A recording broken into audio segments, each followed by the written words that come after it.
Hey guys, um, Ludum Dare 49 took place 3 weeks ago, from October 1st through October 4th, and this is my 10th time that I've done it. I'm just going to talk about the game and some stuff about it for a bit. Shouldn't be too long. So, the theme this time was unstable. So, me and two of my friends made a little monster Tamagotchi game where you have to manage its different stats. It's got health, hunger, whatever, thirst, cleanliness, fun, and radiation. You have to keep all those stats up for it to be alive. And when you do different actions, then it restores those stats. Like if I play with this toy, then its fun will go up, other stats will go down. And you can move between different rooms to get different objects to maintain those stats. So you can get water and food. There's a water bowl. There was a water bowl. I think I fixed that in the other version. You can shower it to actually give it more cleanliness, make it cleaner and all that good shit. The power goes out too randomly, which will make its stats go down at an increased rate. And to get radiation, you have to grab these little uranium balls, whatever you want to call them, rods, and it has foods you can grab for it. I'm gonna grab cherry. But yeah, so basically we made this game in a weekend. I streamed most of what I did for it, and I think it went pretty well. I did everything in the set amount of time. We were kind of rushing near the end to get some of the animations and stuff set up, but it went pretty good overall. So we set up managing the monster's stats. I set up this little menu so you can tell what you're supposed to do. You can edit the sounds and stuff like that. You can restart the game if you want to. But yeah, you have an inventory system. So like if you drag stuff into your little inventory down here, you'll keep it for later use. So if you want to grab a water bottle and save it and then bring it into the room and give it to him, you can do that. You can give him food and stuff and save stuff for later. But yeah, different rooms you can move between and they have different purposes. We have a lot of different art and sounds. You can't hear any of the sounds, but like, yeah, there's some sounds right there. I guess I'll keep it, it's fine. But yeah, everything that all the main stuff they wanted to get in got in. Some stuff that we couldn't get in though was like we wanted to do like a score system of some kind. We wanted to do like when we first did this lever, it's kind of jank. In this version, you just hold the button on it, but I updated a version where you can drag it down, which is still kind of jank, but it's better than nothing. But you know, it was like a last minute thing we added anyway. So grab this cherry. Hello, there you go. But we were gonna add a puzzle for the power instead over here. That you have to set up different breakers and add different power amounts to have a set amount of power. Because if you overload it, you can't have it, and if you don't give it enough power, it won't power everything. We didn't have time to do that either. But also wanted to include like the power outages would prevent you from using certain things in the game. Like you wouldn't be able to get food, you wouldn't be able to use a vending machine or use the shower or use the radiation, stuff like that. We wanted to add more animations for like this one guy, but we have a little toy city. Yeah, and we were gonna have it where it like shoots a laser at it and blows it up like Godzilla style. Oh, it died. Oh, the radiation went down. Oh well. But yeah, that, and we also wanted to have in this room. We wanted to have a little like chef behind the counter making food, and he would just make the food and throw it wherever, whatever spot you want it. Like if it's meat, you would spawn on the left side here. So that'd be really cool. But we didn't have time to do all those animations because it's a lot to do. A lot of shit in 3 days. Some improvements that I thought would be good would be like an actual menu. We could add more options to the game. There is a shit mechanic in the game where after like a minute it shits and you can clean it up by going to the shower and turning it on.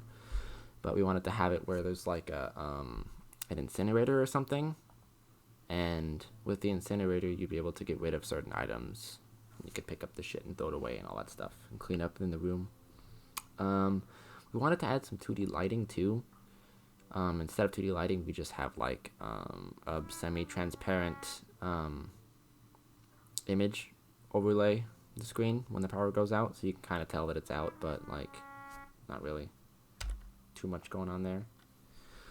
But we also wanted to do some kind of palette swapping, which would be cool. Like every time you start the game, you get a random name for your monster, but you would also get a random palette, which would be cool. But there were some errors with the shader that we had, so like we just kind of scrapped it.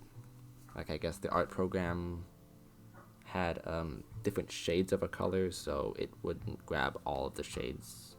Like the blue, it wouldn't grab all of the blue, so it would look kind of weird. But oh well. I think I got like 34 ratings or something for Ludum Dare, which is pretty good. I played like 38 games or something. But most of them said they liked the game enough. They thought it was cute and looked nice, which that's kind of the point. You're supposed to like the monster. If you don't like the monster, what's the point of a Tamagotchi and keeping it alive? Gameplay was simple enough that people could just kind of jump in and they didn't have to read too much about it. And if they did not know how to play, they could just open this menu and it has enough information about it. But then people were saying that the stat reduction was kind of tricky to get to like a good number. Somebody said that it was weird that when you fix one stat, the other stats go down. But that's the nature of like the game itself being like you have to balance the stats. So how would you balance it if you just are able to spam all of its needs at once? Like if I spam its food or hoard its food in the room and then spam everything else in there, then there's no real challenge to it. But I get it. They said the buttons were kind of weird sometimes, which is fair. A couple people said that the power should be able to be fixed anytime, which I guess makes sense, but you kind of got to plan for that, and this would probably be random in the first place. So, probably shouldn't have even had this little button in the first place. We probably just should have had it be off or on. So, all the way down or all the way up, but it's fine. Other stats reduce less by unrelated actions. That's what the other guy was saying. Like, why does my cleanliness go down when I eat food? And it's like, well, you gotta shit after you eat, right? So that has to change other stats when you do one action. So, yeah. But I'm gonna mute the game a little bit, turn it down, because it's a little loud. But yeah, I think the game was good. I think we can add stuff to the game if we want to. Like, we can add the incinerator. We can add saving, so you can have your data save between sections, where like it keeps its general stats, but you have to check on it like every day or something, or it will die. It should give you like some kind of attachment to it. Maybe if you get to name it yourself, that'd be cool. I like the random name idea though. It's like actually a monster, but you know, more customization would be good. But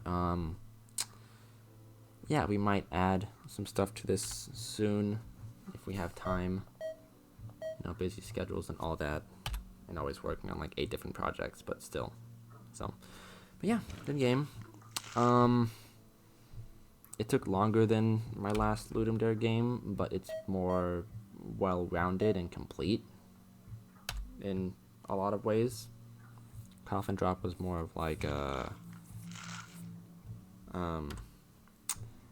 this game doesn't end, but it doesn't feel like it's being rushed to end. Like wave defense games that I usually make are like you have to survive as long as possible, and I don't really get to test those out a lot during the jam because I'm mostly focused on the gameplay of them and less about like the loop of you starting playing for 20 minutes then finish or advancing.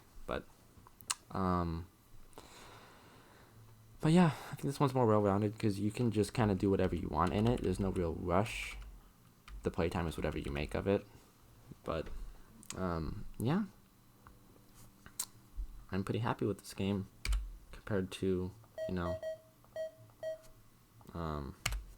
I guess every new project that I do is my favorite, but still, this one's cool. But yeah, hoping to get more stuff done with this eventually, and other games out soon. I haven't done a lot this year. I mean, I've done a lot this year, but I haven't released a bunch of games this year. But, I'm doing less projects, but they're like bigger projects that I have to put more planning and collaborating and thought into. So is what it is. Hope what I actually make and put out is more complete and more polished, and I like it better. But we'll see what happens. So yeah, thanks for watching. Hope you liked. I don't know, I kind of ramble about shit sometimes, but I don't know. If you like it, then cool. See you later.